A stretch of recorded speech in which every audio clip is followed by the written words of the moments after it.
Selamat datang di podcast Justice Corner, ruang diskusi mahasiswa untuk membicarakan hukum dengan cara yang lebih dekat dan inspiratif.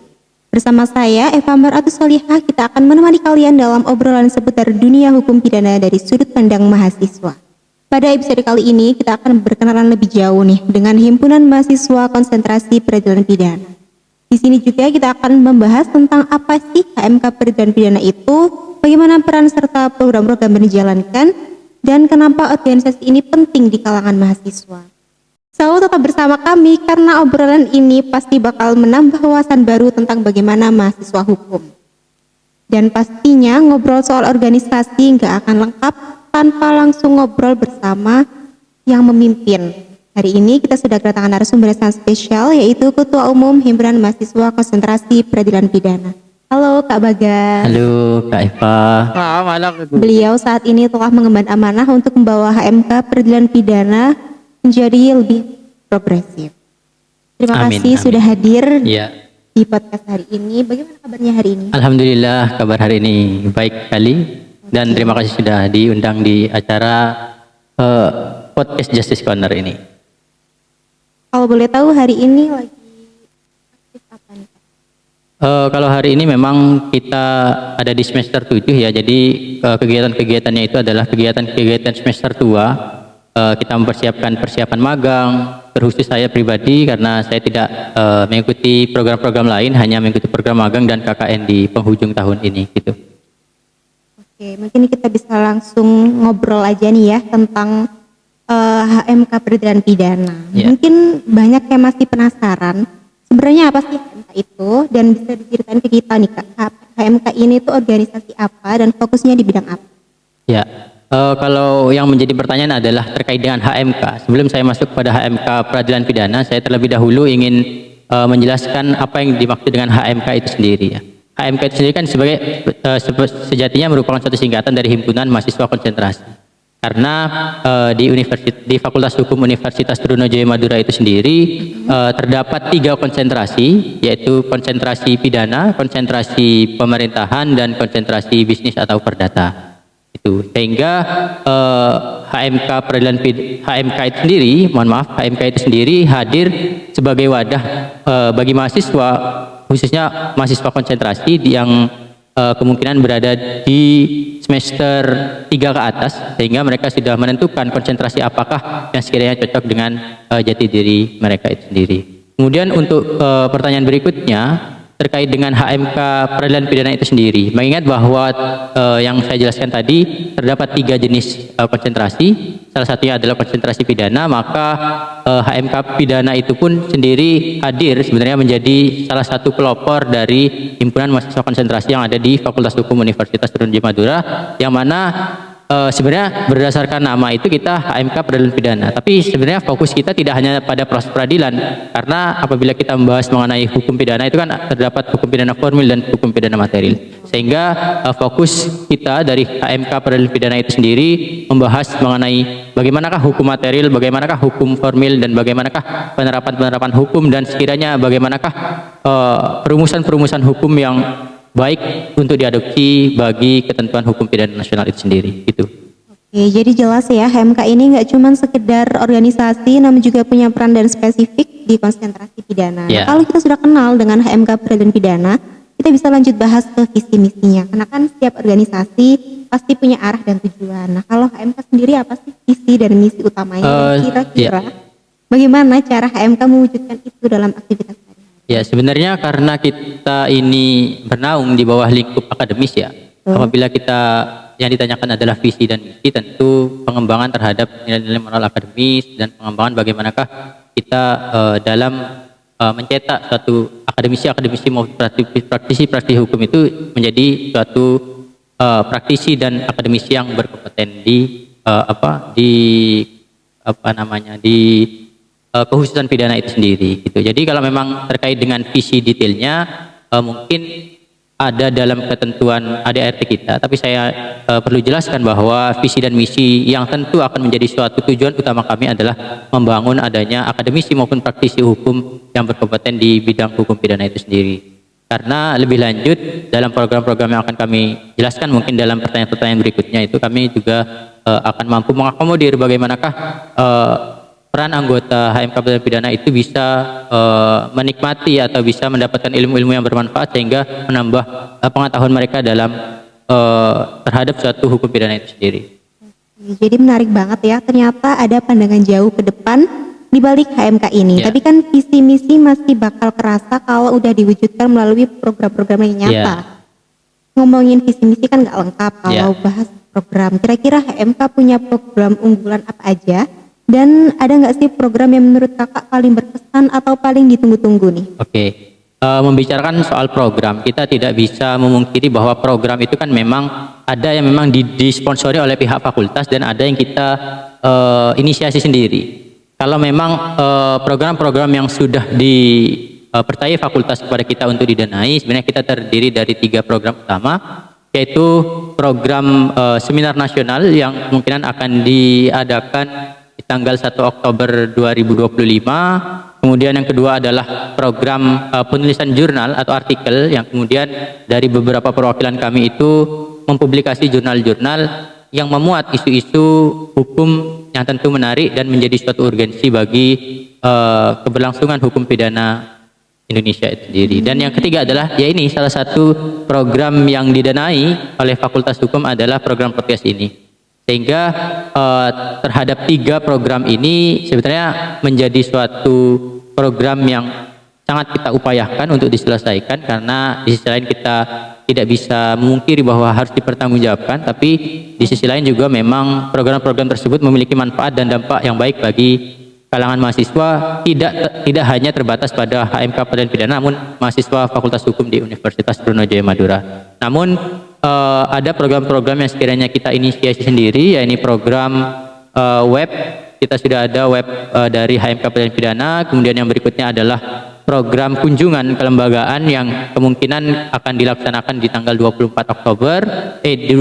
September 2025.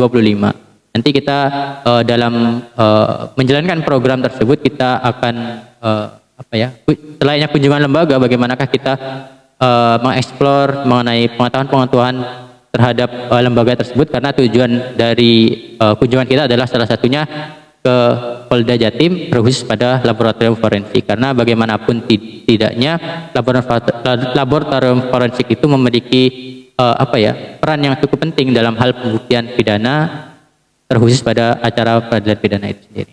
Ya, terdengar seru banget ya, ternyata banyak banget program yang bisa memberikan manfaat nih ke mahasiswa. Nah, ngomong-ngomong soal program, ada satu topik yang labiran.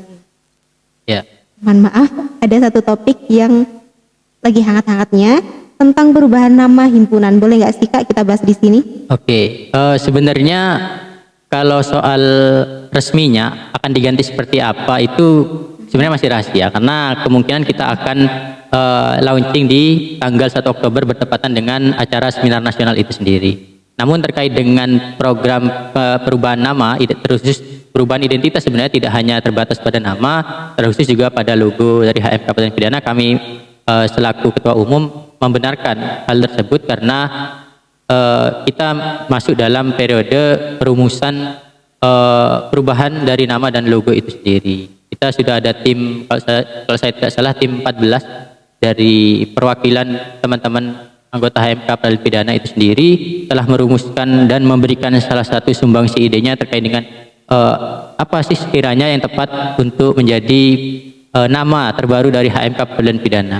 Sebenarnya menjadi dasar kita kenapa sih kita perlu merubah nama, karena kalau tadi teman-teman pendengar itu jeli ya terkait dengan nama HMK Pradilian Pidana itu justru yang berbeda sendiri. Karena HMK Pidana khususnya itu namanya kenapa kok lebih spesifik terhadap HMK Peradilan Pidana gitu. Karena dari HMK yang lainnya itu HMK pemerintahan dan HMK bisnis. Kenapa kok pada akhirnya HMK Peradilan Pidana muncul kata peradilan di situ? Sehingga itulah yang menjadi salah satu urgensi kami dalam menjadikan suatu alasan mengapa nama tersebut juga harus segera dirubah dan disesuaikan.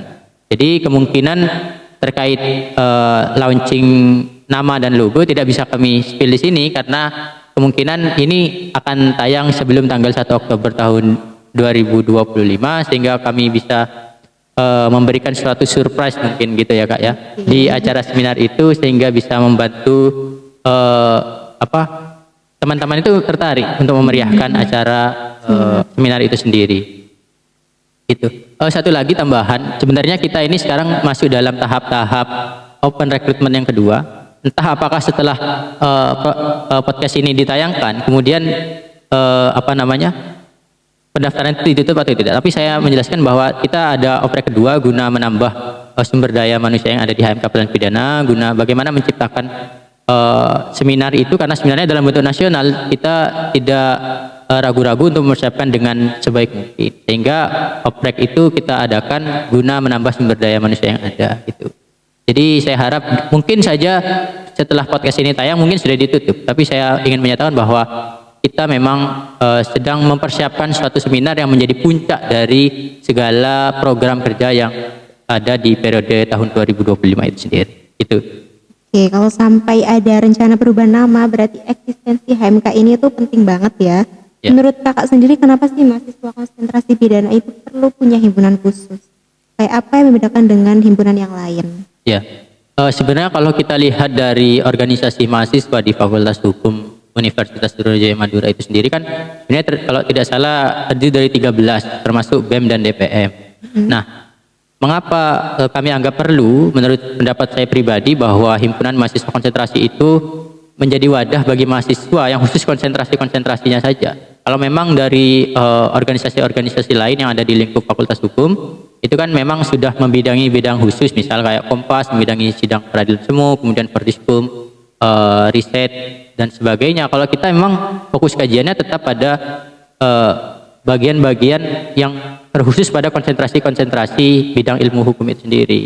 Jadi makanya kenapa kami perlu, supaya pada akhirnya bagi mahasiswa yang sudah memilih dan menentukan konsentrasi apa yang sebetulnya yang sekiranya cocok dengan diri masing-masing, itu bisa lebih diperdalam mengenai kasus, mohon maaf bukan kasus, tapi saya rasa yang bisa saya jelaskan adalah bagaimana mereka memahami mengenai materi-materi muatan dari konsentrasi itu sendiri. Oke, kalau ngomongin mahasiswa hukum kan pasti ujungnya ketemu sama yang namanya skripsi. Ya, Nah, HMK ini kira-kira bisa bantu apa buat teman-teman yang lagi persiapan penyusunan tugas akhir? Ya, kalau ditanya kita bisa bantu apa, sebenarnya itu karena skripsi itu adalah suatu tanggung jawab personal ya. Tapi sebenarnya kita bisa membantu apabila memang teman-teman ingin sharing, ingin bertanya pendapat terkait dengan isu-isu hukum yang sekiranya akan diangkat ke dalam skripsi itu sendiri. Tapi sebenarnya soal bagaimanakah kita menjamin itu ya tidak bisa, karena itu kan menjadi suatu kewajiban pribadi. Tapi setidaknya apabila teman-teman membutuhkan, bukan hanya terbatas dari anggota HMK Peradilan Pidana saja, tapi dari teman-teman di Fakultas Hukum yang ingin menanyakan terkait dengan isu-isu hukum dan kasus-kasus hukum pidana terkhusus, ya kita bersedia untuk itu. Karena kan di dalam organisasi HMK Peradilan Pidana itu juga terdapat di bidang kaderisasi yang mana berkompeten, ya saya kira cukup berkompeten dalam membidangi hukum pidana itu sendiri. Ya, berarti penting banget ya, karena soalnya skripsi itu kan kadang jadi momok buat mahasiswa. Nah, sebelum penutup nih, ada satu lagi yang sering ditanyain soal keanggotaan. Biasanya mahasiswa itu bisa gabung mulai semester berapa sih? Karena kan ngomong-ngomong soal HMK, kalau ada mahasiswa yang mau gabung biasanya mulai dari semester berapa? Oh gitu. Dan apa keuntungan atau pengalaman yang bisa mereka dapatkan kalau jadi bagian dari HMK Peradilan Pidana? Ya, sebenarnya kan yang menjadi pertanyaan kan kualifikasi ya, mahasiswa semester berapa yang sekiranya bisa masuk sebagai anggota. Seperti yang saya jelaskan sebelumnya, bahwa memang saat ini pada saat take video ini kita sedang melakukan open recruitment. Di situ sudah tertera mengenai syarat-syarat dari keanggotaan kita. Karena dalam periode ini kita berada di periode semester ganjil ya, benar? Maka target kita adalah semester 3. Karena dari teman-teman mahasiswa itu ketika berada di semester 2 mereka sudah disuguhi dengan mata kuliah yang memang tentu memberikan suatu gambaran mau masuk konsentrasi mana sih gitu. Sehingga target kita di open recruitment yang kedua ini, kita menargetkan untuk pelaksanaan terhadap peserta yang bisa diakomodir menjadi anggota adalah minimal semester 3 dan maksimal semester 7 gitu. Jadi makin jelas ya buat pendengar Justice Corner, HMK ini menjadi wadah yang nggak cuma formalitas, namun juga Ya. ngasih banyak peluang buat mahasiswa hukum, khususnya di konsentrasi peradilan pidana. Ya. Oke, tak terasa juga ternyata sudah 20 menit kita berjalan di podcast hari ini. Oke. Dan saya ucapkan terima kasih banyak kepada Kak Bagas sudah meluangkan waktunya hadir di Justice Corner. Dan semoga episode kali ini bisa menambah wawasan sekaligus motivasi kita. Dan jangan lupa ikuti terus episode berikutnya karena masih banyak menarik yang bakal kita bahas di sini. Sampai jumpa di episode selanjutnya. Salam Justice Corner. Justice for all for justice.